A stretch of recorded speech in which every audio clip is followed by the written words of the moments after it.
The hidden pulse.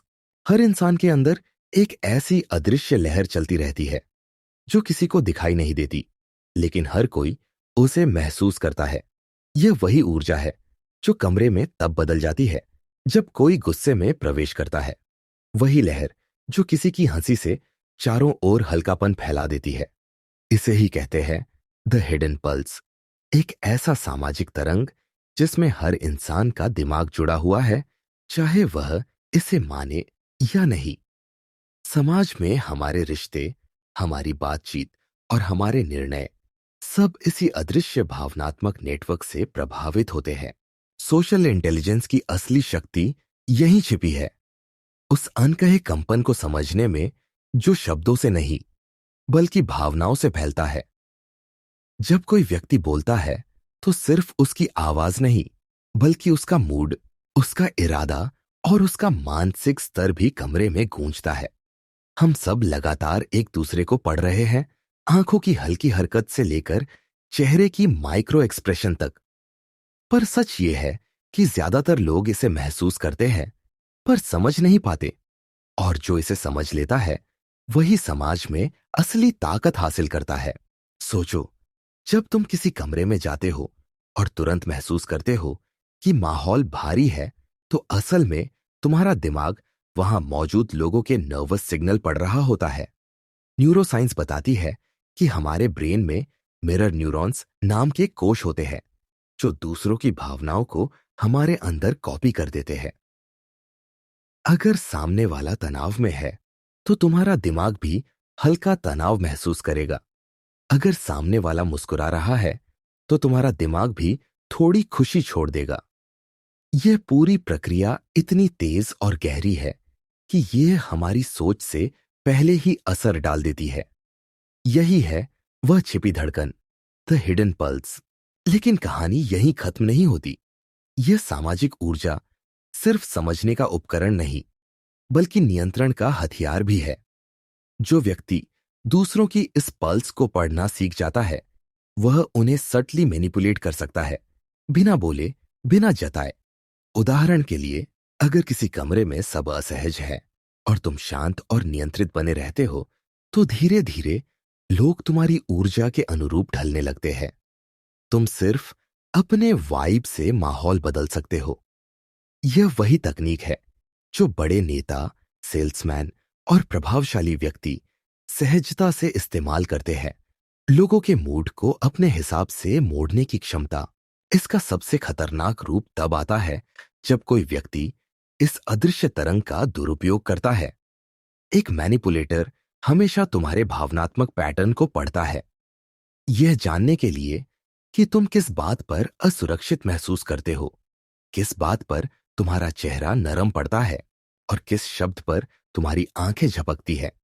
वह तुम्हारे हाव भाव से तुम्हारे अंदर झांकता है और फिर उसी जानकारी का इस्तेमाल तुम्हारे खिलाफ करता है। वह तुम्हें वही एहसास देता है जो तुम महसूस करना चाहते हो, और फिर धीरे धीरे तुम्हारे निर्णयों पर काबू पा लेता है। यह मनोविज्ञान का सबसे शांत लेकिन सबसे खतरनाक युद्ध है, जहां हथियार सिर्फ भावनाएं हैं। कुछ लोग जन्म से ही इस पल्स को महसूस करने में निपुण होते हैं। वे इंसानों की भीड़ में भी किसी के डर, झूठ या कमजोरी को तुरंत पहचान लेते हैं। लेकिन बहुतों के लिए यह एक अनजाना इल्म है, एक कला जिसे साधना पड़ता है। इसे सीखने का पहला कदम है ऑब्जर्व करना। किसी की आवाज की गति, चेहरे की हल्की मुस्कान या आंखों का फोकस, ये सब संकेत है कि उसके अंदर क्या चल रहा है। धीरे धीरे जब तुम्हारा दिमाग इन पैटर्न को पहचानने लगेगा, तुम दूसरों के मूड और इरादे को पढ़ने लगोगे, ठीक वैसे जैसे कोई किताब। पर इस शक्ति का सबसे दिलचस्प पहलू यह है कि यह दो तरफा है। जब तुम किसी की पल्स पढ़ सकते हो, तो कोई और भी तुम्हारी पल्स पढ़ रहा होता है। इसलिए सामाजिक बुद्धिमत्ता का असली खेल नियंत्रण का नहीं, संतुलन का है। अगर तुम अपनी भावनात्मक ऊर्जा को नियंत्रित रखना सीख जाओ, तो दूसरे उसे मैनिपुलेट नहीं कर पाएंगे। एक शांत, स्थिर व्यक्ति को झुकाना सबसे मुश्किल होता है, क्योंकि उसकी ऊर्जा स्थिर होती है, और वही इस खेल का सबसे बड़ा कवच है। द हिडन पल्स हमें यह याद दिलाती है कि हम जितने अलग दिखते हैं उतने हैं नहीं। हर बातचीत, हर नजर और हर स्पर्श हमारे अंदर एक अनकहा संदेश भेजती है। यह वही जगह है जहां मनुष्य की असली जटिलता छिपी है, जहां भावनाएं भाषा से ज्यादा बोलती है और जहां मौन ही सबसे शक्तिशाली माध्यम होता है। जो इस धड़कन को महसूस करना सीख गया, वह सिर्फ लोगों को समझने नहीं बल्कि उन्हें बदलने की क्षमता पा गया। यही है सोशल इंटेलिजेंस का अंधेरा रूप, समझ के पीछे छिपा नियंत्रण, मिरर माइंड्स। हम सब यह सोचते हैं कि हम अपने विचारों और भावनाओं के मालिक हैं, लेकिन सच्चाई इससे कहीं ज्यादा गहरी और डरावनी है। इंसान दरअसल पूरी तरह स्वतंत्र नहीं है। उसका दिमाग लगातार दूसरों के दिमाग से जुड़ा रहता है, एक अदृश्य तंत्र के माध्यम से। जब दो लोग एक दूसरे की आंखों में देखते हैं, मुस्कुराते हैं या किसी गहरी बातचीत में डूब जाते हैं, तो उनके दिमागों के बीच एक सूक्ष्म समानता बनने लगती है। इसे न्यूरोसाइंस की भाषा में कहते हैं मिररिंग। और यही है मिरर माइंड्स, वह गुप्त शक्ति जो हमें जोड़ती भी है और कभी-कभी नियंत्रित भी करती है। मिरर न्यूरॉन्स हमारे ब्रेन की वो खास कोशिकाएं हैं जो दूसरों के भावनात्मक अनुभव को हूबहू हमारे अंदर दोहरा देती है। अगर तुम किसी को दर्द में देखते हो, तो तुम्हारा दिमाग भी उसी दर्द के सिग्नल को थोड़ा बहुत अनुभव करता है। जब तुम किसी को हंसते देखते हो, तो तुम्हारे चेहरे की मांसपेशियां अनजाने में हिल जाती है। यह सिस्टम इंसान को सामाजिक रूप से जीवित रखता है, क्योंकि इसके बिना कोई सहानुभूति, कोई समझ और कोई रिश्ता संभव नहीं होता। लेकिन जब यह शक्ति गलत हाथों में जाती है, तब यह बन जाती है नियंत्रण की कला, एक ऐसा मानसिक हथियार जिससे लोग एक दूसरे की भावनाओं को मैनिपुलेट करते हैं। सोचो, किसी भी करिश्माई व्यक्ति को देखो, नेता, अभिनेता या सेल्समैन, वे अपने शब्दों से ज्यादा अपनी भावनात्मक ऊर्जा से लोगों को प्रभावित करते हैं। उनकी आवाज का उतार चढ़ाव, उनकी बॉडी लैंग्वेज, उनकी मुस्कान, ये सब मिलकर एक मिरर इफेक्ट बनाते हैं। लोग उनके साथ जुड़ाव महसूस करते हैं, उन्हें समझा हुआ मानते हैं, जबकि असल में वे बस उनकी भावनाओं की प्रतिलिपि बन रहे होते हैं। यही कारण है कि करिश्मा एक प्रकार का हिप्नोसिस है, भावनात्मक हिप्नोसिस। एक कुशल मैनिपुलेटर इस मिररिंग सिस्टम का फायदा उठाता है। वह सामने वाले की टोन, बॉडी मूवमेंट और भावनाओं को सूक्ष्म रूप से कॉपी करता है। यह रैपोर्ट बिल्डिंग कहलाती है और इंसान के दिमाग में एक गहरी स्वीकृति पैदा करती है। जैसे ही तुम किसी की नकल करने लगते हो, उसकी पोज, उसकी हंसी, उसके हाव भाव, सामने वाला दिमागी स्तर पर तुम्हें अपना मानने लगता है। उसे लगता है कि तुम उसे समझते हो, जबकि हकीकत में तुम बस उसके मस्तिष्क के पैटर्न को दोहरा रहे हो। यही है मिरर माइंड्स का अंधेरा खेल, समझ का दिखावा, नियंत्रण का उद्देश्य। लेकिन इस मिररिंग की शक्ति केवल दूसरों को मैनिपुलेट करने के लिए नहीं, बल्कि उन्हें इन्फ्लुएंस करने के लिए भी काम करती है। जब तुम किसी को शांति, आत्मविश्वास या दृढ़ता दिखाते हो, तो उनका दिमाग धीरे धीरे तुम्हारे स्टेट को मिरर करने लगता है। यही कारण है कि किसी शांत व्यक्ति के आसपास रहकर मन खुद शांत हो जाता है, या किसी चिंतित व्यक्ति के पास रहकर बेचैनी बढ़ जाती है। दिमाग भावनाओं की तरंगों से संचालित होता है, और जो इस तरंग को नियंत्रित करना सीख जाता है, वही भीड़ को दिशा दे सकता है। मिरर माइंड्स की यह प्रक्रिया समाज में हर जगह काम करती है, रिश्तों में, राजनीति में, शिक्षा में, यहां तक कि युद्ध में भी। प्रचार करने वाले नेता जनता की सामूहिक भावनाओं को मिरर करते हैं ताकि लोग उन्हें अपना प्रतिनिधि माने। प्रेम संबंधों में लोग अनजाने में एक दूसरे के शब्द और बोलचाल की शैली कॉपी करने लगते हैं, क्योंकि यह भावनात्मक सुरक्षा देता है। और युद्धों में सैनिकों का मनोबल केवल हथियारों से नहीं, बल्कि उस सामूहिक मिररिंग से टिका होता है जो उन्हें एक इकाई महसूस कराती है।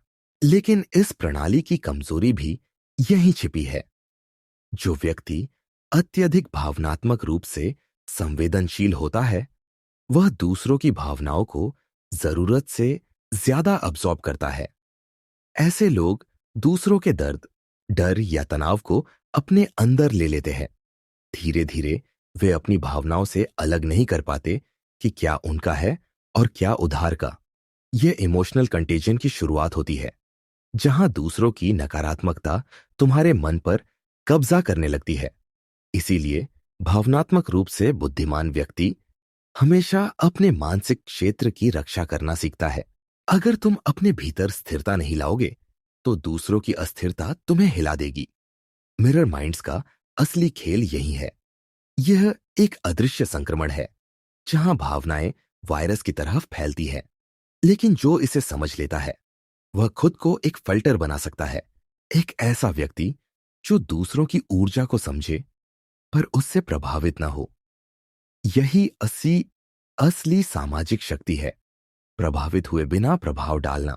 मिरर माइंड्स हमें यह सिखाता है कि इंसान का मस्तिष्क किसी अलग द्वीप की तरह नहीं है। हम सब मानसिक रूप से एक दूसरे के दिमाग से जुड़े हैं। हर बातचीत एक ऊर्जा का लेन देन है, और जो व्यक्ति इस प्रणाली की नब्ज को पकड़ लेता है, वह दूसरों को केवल शब्दों से नहीं बल्कि विचारों से नियंत्रित कर सकता है। मिररिंग वह जादू है जो रिश्तों को जन्म देता है, पर साथ ही वह जहर भी है जो आत्मा को धीरे धीरे दूसरों में घोल देता है। और शायद यही सबसे डरावनी सच्चाई है कि हम कभी पूरी तरह खुद नहीं होते, क्योंकि हर पल हम किसी और के दिमाग को मिरर कर रहे होते हैं। इमोशनल कंट्रोल, भावनाएं वह शक्ति है जो इंसान को इंसान बनाती है। लेकिन यही शक्ति अगर किसी के नियंत्रण में आ जाए, तो वह तुम्हारे फैसलों, सोच और यहां तक कि तुम्हारी पहचान को भी बदल सकती है। इमोशनल कंट्रोल वह कला है जिसमें व्यक्ति अपनी भावनाओं को केवल महसूस नहीं करता, बल्कि उन्हें एक हथियार की तरह इस्तेमाल करता है, अपने लिए या दूसरों के खिलाफ।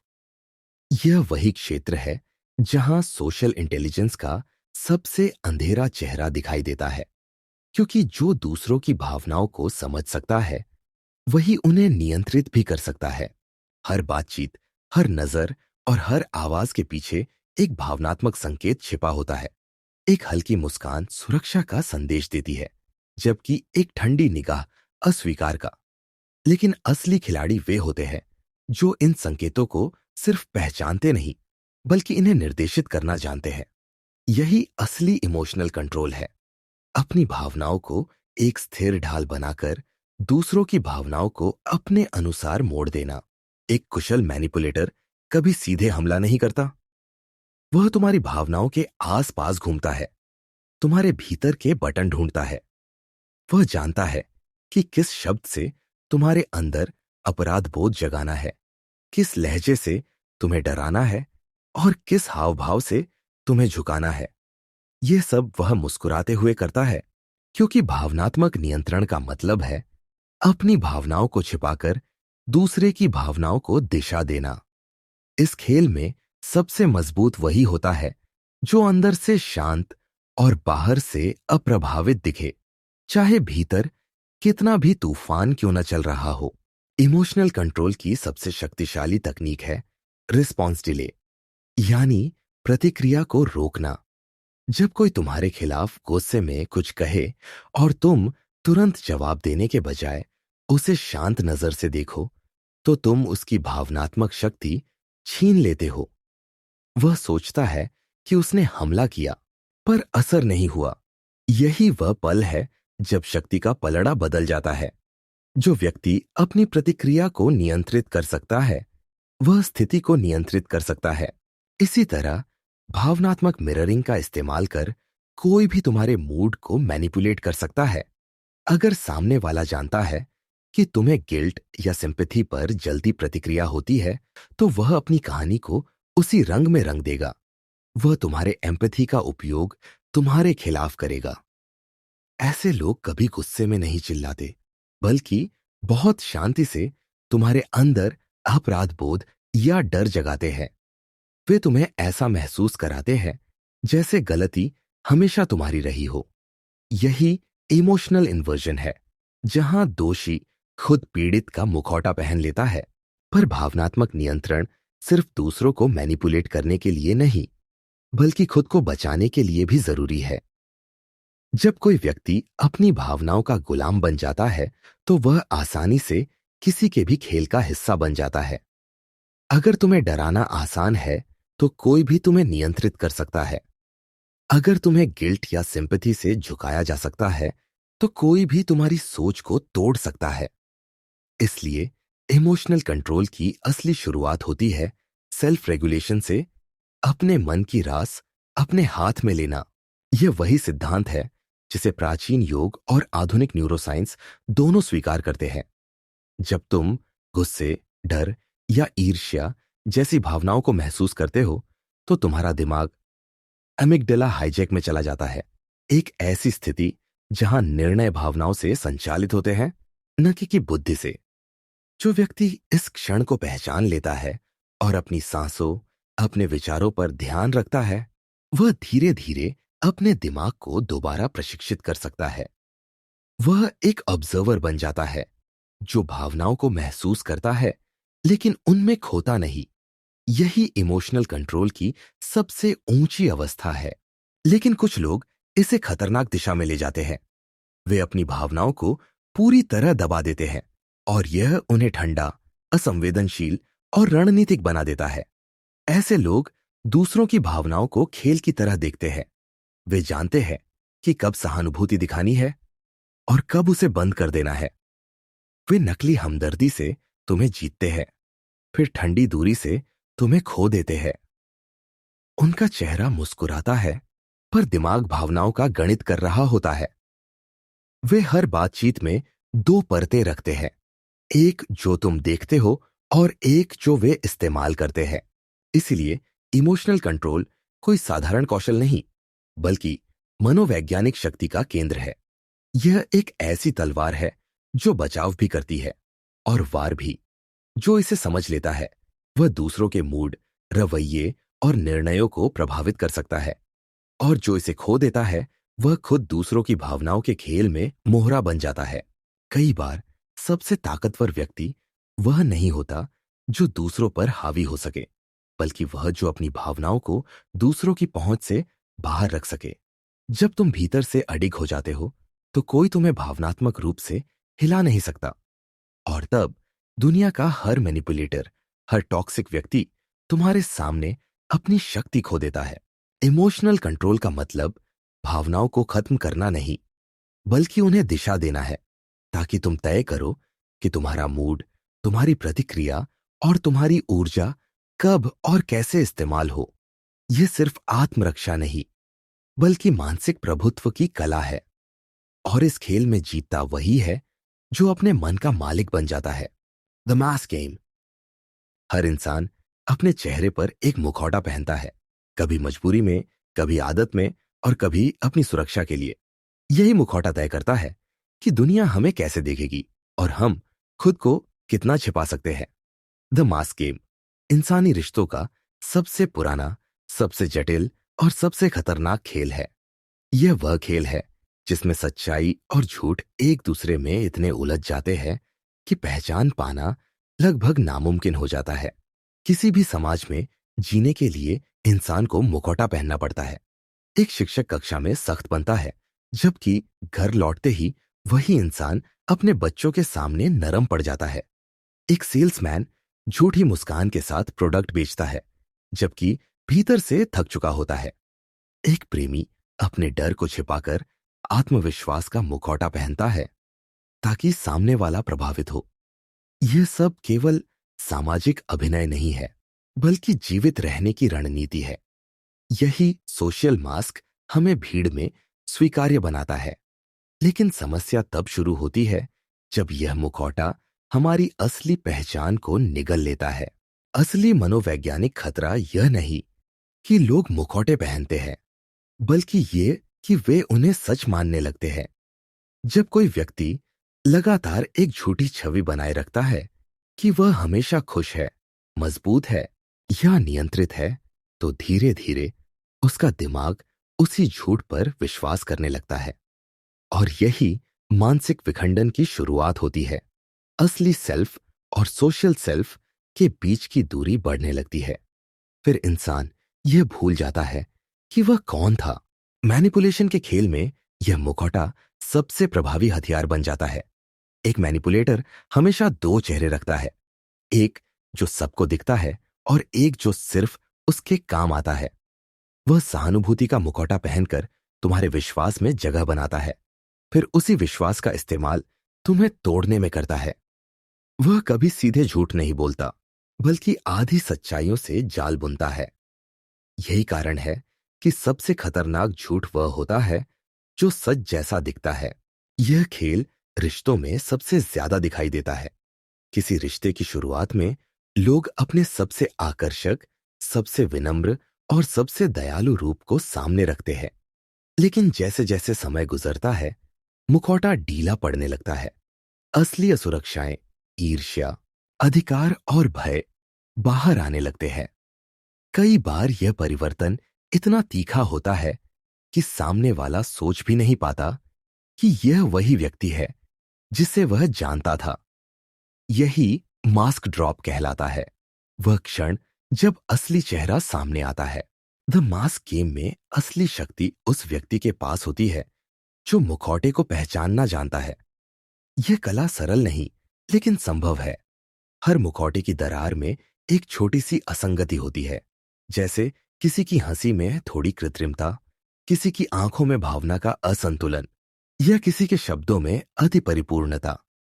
ये संकेत बताते हैं कि जो सामने है वह पूरा सच नहीं है। मनोवैज्ञानिक दृष्टि से जब कोई व्यक्ति बहुत नियंत्रित व्यवहार करता है, तो समझ लो कि वह कुछ छिपा रहा है। असली आत्मविश्वास हमेशा सहज होता है, नकली आत्मविश्वास अत्यधिक सटीक। कई बार मुखौटे का उद्देश्य सिर्फ धोखा नहीं होता।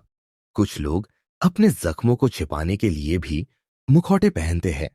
वे खुद को ठंडा और मजबूत दिखाते हैं ताकि कोई उनकी कमजोरी न देख सके।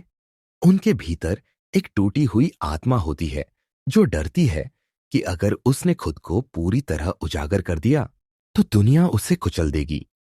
इस स्थिति में मुखौटा एक रक्षा कवच बन जाता है, एक झूठा चेहरा जो अंदर के दर्द को बचा लेता है।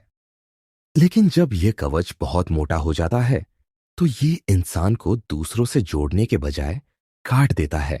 द मास्क गेम का सबसे अंधेरा पक्ष तब आता है जब इंसान अपने मुखौटे से इतना जुड़ जाता है कि वह उसे कभी उतार नहीं पाता। वह हर परिस्थिति में अभिनय करता रहता है। सच्चाई, झूठ और भावनाओं के बीच की रेखाएं मिट जाती है। उसका हर शब्द एक गणना बन जाता है, हर मुस्कान एक चाल।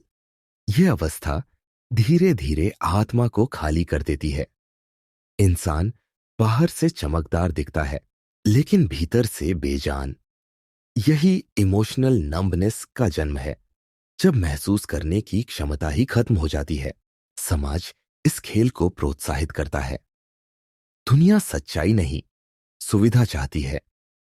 लोग उस व्यक्ति को पसंद करते हैं जो अपने दर्द को मुस्कान में बदल सके, जो अपनी निराशा को आत्मविश्वास की तरह प्रस्तुत कर सके। इसीलिए जो व्यक्ति मुखौटे उतारने की कोशिश करता है, उसे अक्सर कमजोर या अजीब कहा जाता है। लेकिन सच्चाई यह है कि मुखौटे से मुक्त होना सबसे कठिन साहस है, क्योंकि बिना मुखौटे के खड़ा होना मतलब है अपनी असलियत को उजागर करना, अपनी नाजुकता को स्वीकार करना और फिर भी मजबूत रहना। द मास्क गेम हमें यह सिखाता है कि इंसान केवल वही नहीं है जो दिखता है। हर मुस्कान के पीछे एक कहानी होती है, हर शांत चेहरे के पीछे एक संघर्ष। ये खेल कभी खत्म नहीं होता, क्योंकि हम सब इसमें खिलाड़ी हैं। फर्क बस इतना है कि कुछ इसे जानते हैं और कुछ अब तक यह मानते हैं कि उनका चेहरा ही उनका असली चेहरा है। Toxic influence. कभी कभी कोई व्यक्ति तुम्हारी जिंदगी में आता है और धीरे धीरे सब कुछ बदलने लगता है। तुम्हारे विचार, तुम्हारा आत्मविश्वास, तुम्हारा मूड, यहां तक कि तुम्हारी पहचान तक। यह बदलाव इतना धीमा होता है कि तुम उसे महसूस भी नहीं कर पाते, जब तक बहुत देर न हो जाए। यही है टॉक्सिक इन्फ्लुएंस। एक अदृश्य झर जो रिश्तों, माहौल और मनोविज्ञान के जरिए फैलता है। यह वही खेल है जिसमें दूसरों की ऊर्जा, भावनाओं और सोच पर कब्जा किया जाता है, और पीड़ित को यकीन भी नहीं होता कि उसके साथ क्या हो रहा है। हर व्यक्ति किसी न किसी रूप में दूसरों को प्रभावित करता है। यह स्वाभाविक है, लेकिन जब यह प्रभाव नियंत्रण की दिशा में मुड़ जाता है, जब किसी का उद्देश्य समझ नहीं बल्कि शासन बन जाता है, तब वह प्रभाव टॉक्सिक हो जाता है। एक टॉक्सिक व्यक्ति हमेशा अपने आसपास के लोगों को कमजोर करने की कोशिश करता है। वह ऐसा सीधे नहीं करता, बल्कि बहुत सटल तरीकों से, शब्दों, जेस्चर्स और भावनात्मक संकेतों के माध्यम से वह तुम्हें ऐसा महसूस कराता है कि तुम्हारी सोच गलत है, तुम्हारी भावनाएं बचकानी है और तुम्हारी सीमाएं अनावश्यक है। टॉक्सिक इन्फ्लुएंस की शुरुआत अक्सर केयर से होती है। कोई व्यक्ति तुम्हारे करीब आता है, तुम्हारी कमजोरियों को समझता है, तुम्हें यह एहसास दिलाता है कि वह तुम्हें बाकी दुनिया से ज्यादा जानता है। तुम उस पर भरोसा करने लगते हो और वहीं से वह तुम्हारे दिमाग में अपनी जड़ें जमाने लगता है। धीरे धीरे वह तुम्हारे फैसलों पर राय देने लगता है, फिर राय को दिशा में बदल देता है और फिर दिशा को आदेश में। तुम यह सब मानते जाते हो क्योंकि वह व्यक्ति अब तुम्हारे भावनात्मक सिस्टम का हिस्सा बन चुका होता है। यही सबसे खतरनाक जाल है जब झर प्रेम के रूप में दिया जाता है। एक टॉक्सिक इन्फ्लुएंसर हमेशा गिल्ट और फियर को अपने सबसे बड़े हथियार की तरह इस्तेमाल करता है। वह तुम्हें बार बार याद दिलाता है कि तुम उसके बिना कुछ नहीं कर सकते, कि तुम गलत हो, कि तुम्हारे अंदर कोई कमी है। वह तुम्हारे भीतर सेल्फ डाउट पैदा करता है ताकि तुम अपने विचारों पर भरोसा करना बंद कर दो। जैसे ही यह होता है, वह तुम्हारे मन का दरवाजा खोल लेता है। अब वह तय करेगा कि तुम्हें क्या सोचना है, किससे मिलना है और क्या महसूस करना है। यही वह बिंदु है जहां भावनात्मक नियंत्रण पूर्ण कब्जे में बदल जाता है। टॉक्सिक इन्फ्लुएंस का सबसे घातक पहलू यह है कि यह दिखता नहीं। ऐसे लोग अक्सर आकर्षक, मददगार और बहुत समझदार लगते हैं। वे जानते हैं कि सिंपैथी का इस्तेमाल कैसे करना है। वे दूसरों के दर्द में शामिल होकर खुद को ट्रस्टवर्दी साबित करते हैं, लेकिन अंदर ही अंदर वे जानकारी जुटा रहे होते हैं, यह समझने के लिए कि तुम्हें कहां चोट पहुंचाई जा सकती है। जब समय आता है, वे उसी जानकारी का इस्तेमाल करते हैं। यह प्रक्रिया इतनी साफ और धीमी होती है कि पीड़ित को लगता है कि शायद गलती उसी की है। यही गैसलाइटिंग कहलाता है, मानसिक नियंत्रण की वह प्रक्रिया जिसमें पीड़ित अपनी वास्तविकता पर शक करने लगता है। कई बार टॉक्सिक इन्फ्लुएंस किसी व्यक्ति से नहीं, बल्कि माहौल से आता है। एक वर्कप्लेस, एक फ्रेंडशिप सर्कल या यहां तक कि परिवार भी, जहां हर बातचीत में डर, तुलना और आलोचना होती है, वहां इंसान की आत्मा धीरे धीरे सिकुड़ने लगती है। वह खुद पर शक करने लगता है, अपनी भावनाओं को दबाने लगता है। यह भावनात्मक विष धीरे धीरे उसकी पहचान को मिटाने लगता है, और फिर एक दिन वह खुद को आईने में देखता है और महसूस करता है कि वह अब वही नहीं रहा जो कभी था। लेकिन इस अंधेरे खेल में शक्ति केवल देने वाले के पास नहीं होती। जो व्यक्ति अपनी इमोशनल बाउंड्रीज को पहचान लेता है, वह इस प्रभाव को रोक सकता है। अगर कोई तुम्हारी भावनाओं से खेलना चाहता है, तो उसे तभी मौका मिलेगा जब तुम खुद उसकी अनुमति दोगे। आत्म जागरूकता यहां ढाल का काम करती है। जब तुम्हें यह एहसास हो कि कोई तुम्हें गिल्ट, सिंपैथी या फियर से मैनिपुलेट कर रहा है, तो तुम उसकी पकड़ को कमजोर कर सकते हो। सबसे पहले प्रतिक्रिया देना बंद करो। टॉक्सिक व्यक्ति तुम्हारी प्रतिक्रिया से ही जीवित रहता है।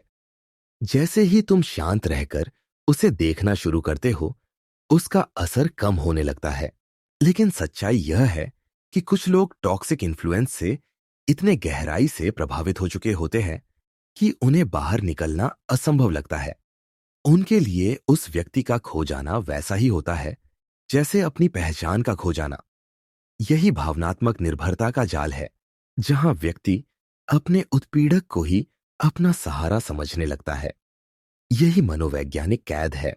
टॉक्सिक इन्फ्लुएंस हमें यह दिखाता है कि इंसान केवल अपने कर्मों से नहीं, अपनी उपस्थिति से भी दूसरों को बदल देता है।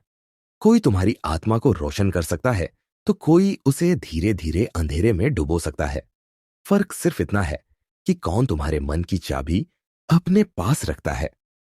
और अगर तुमने वह चाबी गलत हाथों में दे दी, तो चाहे तुम कितने भी मजबूत क्यों ना दिखो, तुम्हारा मन धीरे धीरे किसी और की आवाज में बोलने लगेगा। यही है टॉक्सिक इन्फ्लुएंस का असली डर।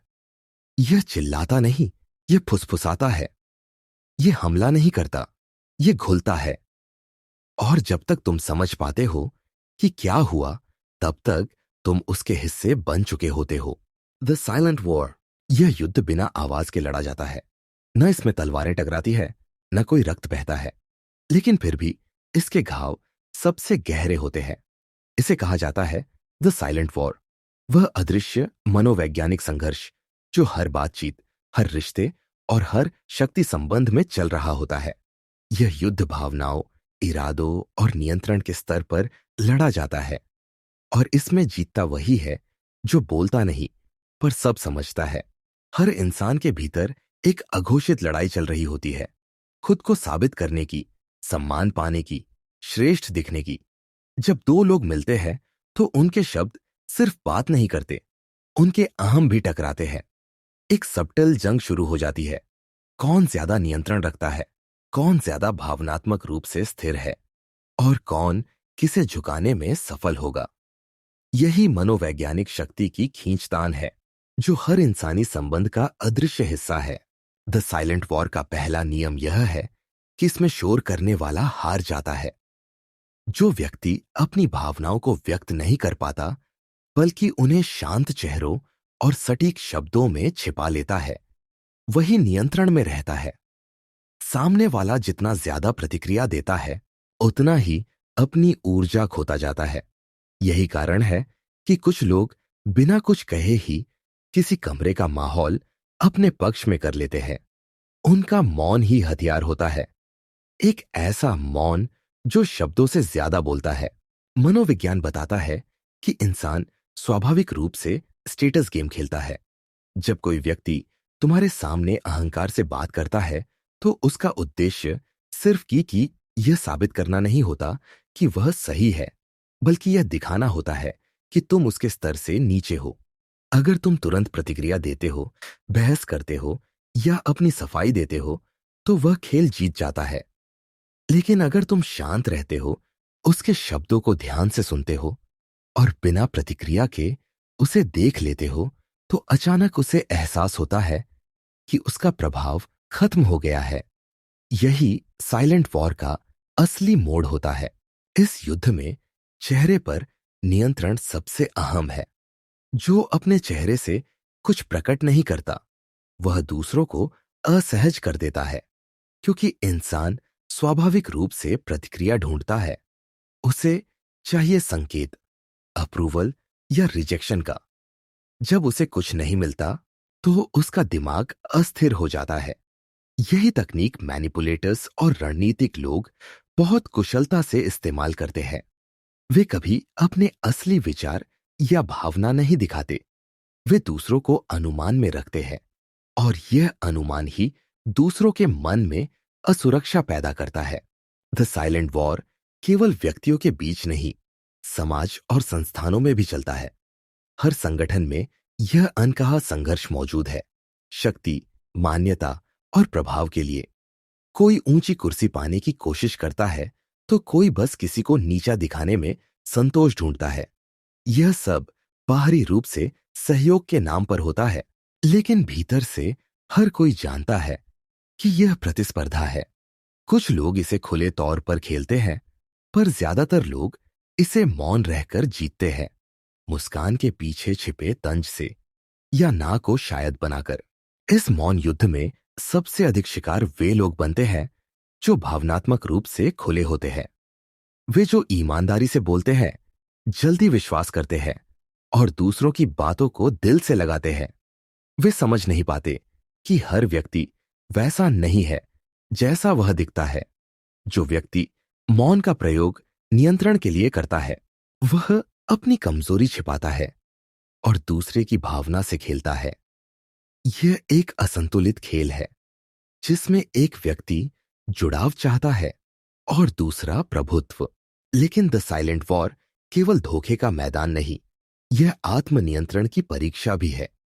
अगर तुम किसी की उकसाहट पर भी शांत रह सको, अगर तुम किसी के ठंडे व्यवहार के बावजूद अपनी गर्मी बनाए रख सको, तो तुम इस युद्ध में महारत हासिल कर चुके हो। मौन हमेशा पराजय नहीं होता। कई बार यह सर्वोच्च रणनीति होती है, क्योंकि जब तुम बोलते नहीं तो दूसरे को अनुमान लगाना पड़ता है, और जितना वह अनुमान लगाता है उतना ही वह तुम्हारे बारे में सोचने में अपनी ऊर्जा खर्च करता है। यह नियंत्रण का सूक्ष्म रूप है, अदृश्य पर प्रभावशाली। कई बार यह युद्ध खुद के भीतर भी चलता है। जब तुम्हारे भीतर गुस्सा और संयम, बदला और माफी, या अहंकार और विवेक आपस में भिड़ते हैं, तो यह भी एक साइलेंट वॉर होती है। तुम्हारा असली चरित्र इसी पल तय होता है, जब तुम अपनी भावनाओं की आवाज को सुनकर भी उस पर कार्य नहीं करते। यह मौन आत्मसंयम तुम्हें किसी बाहरी युद्ध से ज्यादा शक्तिशाली बना देता है। द साइलेंट वॉर हमें यह सिखाता है कि हर संवाद में केवल शब्द नहीं, शक्ति भी चलती है, और वह शक्ति हमेशा आवाज से नहीं, बल्कि उसकी अनुपस्थिति से प्रकट होती है। जो व्यक्ति अपने मौन का उपयोग सीख जाता है, वह दूसरों के शब्दों पर हावी हो जाता है। इस युद्ध में गोलियां नहीं, निगाहें चलती है, और जीत उसी की होती है जो जानता है कि कब बोलना है और कब चुप रहना है। The puppet strings. हर इंसान यह सोचता है कि वह अपने फैसलों का मालिक है, कि वह वही करता है जो वह चाहता है, वही बोलता है जो वह सोचता है। लेकिन अगर सच में ऐसा होता, तो दुनिया इतनी नियंत्रित, इतनी भविष्यवाणी योग्य क्यों होती? सच्चाई यह है कि हम सब किसी न किसी स्तर पर अदृश्य डोरियों से बंधे हुए हैं। यही डोरियां हमारी सोच, हमारी भावनाओं और हमारे चुनावों को नियंत्रित करती है। इस अध्याय का नाम है द पपेट स्ट्रिंग्स, क्योंकि हर इंसान एक कठपुतली है। फर्क बस इतना है कि कुछ जानते हैं कि डोरी उनके हाथ में नहीं है, और कुछ अब तक यह मानते हैं कि वे आजाद है।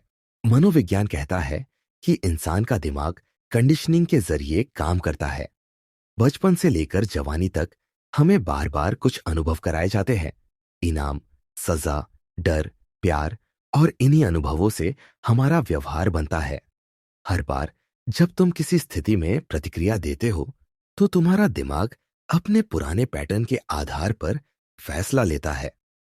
इसका मतलब यह हुआ कि तुम्हारा वर्तमान तुम्हारे अतीत के प्रोग्राम से चल रहा है। तुम सोचते हो कि तुमने निर्णय लिया, पर वास्तव में तुम्हारा दिमाग पहले से सीखे हुए पैटर्न को दोहरा रहा होता है। यही पहली डोरी है, मानसिक प्रोग्रामिंग की डोरी। अब सोचो उन लोगों के बारे में जो इस प्रोग्रामिंग को समझते हैं, जो जानते हैं कि डर, अपराधबोध या लालच जैसे भाव किस बिंदु पर इंसान के फैसलों को प्रभावित करते हैं। यही लोग असली कठपुतलीबाज होते हैं। वे जानते हैं कि किस बटन को दबाना है ताकि तुम वैसे ही सोचो जैसे वे चाहते हैं। विज्ञापन, राजनीति, रिश्ते, हर जगह यही खेल चलता है। तुम्हें यह लगता है कि तुम अपनी इच्छा से कुछ खरीद रहे हो, किसी विचार से सहमत हो रहे हो, या किसी व्यक्ति से आकर्षित हो रहे हो, लेकिन असल में तुम्हारे अवचेतन मन की डोरियां खींची जा रही होती है। एक कुशल मैनिपुलेटर कभी आदेश नहीं देता, वह सुझाव देता है। वह तुम्हें एक ऐसा विचार देता है जो तुम्हें अपना लगता है। यही इम्प्लांटेशन की कला है। जैसे कोई कहे, तुम खुद सोचो तुम्हारे लिए क्या बेहतर है, और तुम्हारे दिमाग में पहले से ही उसके कहे गए विकल्प घूम रहे हो। तुम्हें लगता है कि तुमने निर्णय लिया, पर वह निर्णय पहले ही तय था। यह मानसिक स्वतंत्रता का भ्रम है, जो असल में सबसे सूक्ष्म नियंत्रण का रूप है। द पपेट स्ट्रिंग्स का दूसरा पहलू है इमोशनल डिपेंडेंसी। भावनात्मक निर्भरता। जब कोई व्यक्ति किसी और के अप्रूवल, अटेंशन या अफेक्शन पर निर्भर हो जाता है, तो उसकी डोरियां खुद ब खुद दूसरे के हाथ में चली जाती है। अब वह वही करेगा जो सामने वाला चाहेगा, सिर्फ इसलिए ताकि वह प्यार या स्वीकृति न खो दे। यही कारण है कि कई बार लोग गलत रिश्तों में बने रहते हैं, अपमान सहते हैं और फिर भी छोड़ नहीं पाते। वे कठपुतली बन चुके होते हैं भावनात्मक बंधन के जाल में। एक और डोरी होती है सोशल एक्सपेक्टेशन की। समाज यह तय करता है कि तुम्हें कैसे बोलना है, क्या पहनना है, किससे मानना है और किसे नहीं। धीरे धीरे इंसान अपनी असली इच्छाओं को दबाकर वही बनने लगता है जो समाज उससे चाहता है। यह डोरी सबसे खतरनाक है, क्योंकि यह तुम्हें यह एहसास ही नहीं होने देती कि तुम बंधे हुए हो। तुम खुद को सभ्य, व्यावहारिक और जिम्मेदार मानते हो, जबकि असल में तुम एक प्रोग्राम पपेट बन चुके होते हो जो नियमों के हिसाब से चलता है पर उन्हें सवाल नहीं करता। द पपेट स्ट्रिंग्स का सबसे गहरा रूप देखा जा सकता है गैस लाइटिंग में। जब कोई व्यक्ति तुम्हारे परसेप्शन को मैनिपुलेट करता है, तुम्हें अपनी यादों और भावनाओं पर शक कराता है, तो वह तुम्हारी मानसिक डोरियों को पकड़ चुका होता है। अब तुम वही मानोगे जो वह कहेगा, क्योंकि तुम्हें अपनी वास्तविकता पर भरोसा नहीं रहेगा। यह प्रक्रिया इतनी सूक्ष्म होती है कि पीड़ित व्यक्ति खुद को दोष देने लगता है। वह सोचता है कि शायद वही गलत है। यही मस्तिष्क की सबसे खतरनाक कैद है, जब तुम्हें यह भी महसूस न हो कि तुम बंद हो चुके हो। लेकिन इस खेल में एक सच्चाई और है। हर डोरी एक दिशा में नहीं जाती। जो दूसरों को नियंत्रित करता है, वह खुद भी किसी और के नियंत्रण में होता है। एक नेता जनता को मैनिपुलेट करता है, लेकिन वही जनता उसकी छवि को तय करती है। एक प्रेमी अपने साथी को गिल्ट से नियंत्रित करता है, लेकिन उसी गिल्ट का गुलाम बन जाता है। इसीलिए कोई भी पूरी तरह स्वतंत्र नहीं। यह नियंत्रण का अनंत चक्र है, ऊपर से नीचे तक, मन से मन तक। अब सवाल यह नहीं कि कौन पॉपेट है और कौन पॉपेटियर, बल्कि यह कि कौन यह जानता है कि डोरियां हैं। जैसे ही इंसान इस सच को देख लेता है कि उसके भीतर की कई इच्छाएं, कई विचार वास्तव में उसके नहीं है, उसी पल एक दरार बनती है। उस दरार से स्वतंत्रता की एक हल्की किरण झांकती है। धीरे धीरे जब वह अपनी भावनाओं, अपनी प्रतिक्रियाओं और अपने डर को समझना शुरू करता है, तो डोरियां ढीली होने लगती है। द पपेट स्ट्रिंग्स हमें यह सिखाती है कि नियंत्रण हमेशा बाहरी नहीं होता। कई बार वह हमारे अंदर ही छिपा होता है, हमारी आदतों, हमारी मान्यताओं और हमारे डर के रूप में। और जो व्यक्ति इन डोरियों को देखना सीख जाता है, वह दूसरों से नहीं, खुद से आजाद हो जाता है। क्योंकि सबसे कठिन डोरी वही होती है जो तुम्हारे अपने मन से बंधी हो। The collective trap.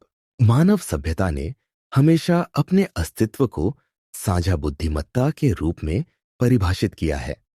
हम समाज बनाते हैं, नियम बनाते हैं और एक ऐसी व्यवस्था रचते हैं जिसमें हर व्यक्ति एक दूसरे से जुड़ा रहता है। लेकिन क्या यह जुड़ाव सच में हमें आजाद बनाता है, या यह बस एक सुनहरी कैद है? एक ऐसी प्रणाली जिसमें हर इंसान को यह विश्वास दिलाया गया है कि वह सोच रहा है, जबकि असल में वह सोचता वही है जो उसे सोचने दिया गया है।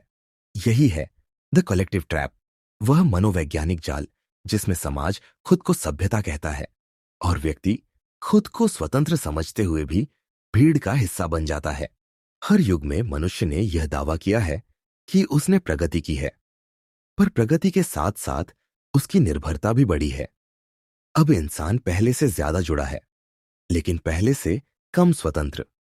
उसकी राय अब उसकी नहीं होती, बल्कि उन कुछ स्रोतों से आती है जो उसके मन को नियंत्रित करते हैं। मीडिया, सोशल नेटवर्क, संस्कृति और सामाजिक नैतिकता, ये सब मिलकर एक कलेक्टिव कॉन्शियसनेस बनाते हैं जो हर व्यक्ति के सोचने के तरीके को आकार देता है। यह नियंत्रण इतना सूक्ष्म है कि लोग इसे बंधन नहीं, बल्कि सामान्य जीवन का हिस्सा मानते हैं। द कलेक्टिव ट्रैप इस भ्रम पर टिका है कि भीड़ हमेशा सही होती है। जब कोई विचार बार बार दोहराया जाता है तो वह सत्य जैसा लगने लगता है। लोग उसे जांचते नहीं, बस स्वीकार कर लेते हैं। यही कारण है कि इतिहास में सबसे बड़े झूठ भी भीड़ की मंजूरी पाकर सत्य बन गए। धर्म, राजनीति, नैतिकता, हर विचार प्रणाली में यह ट्रैप मौजूद है।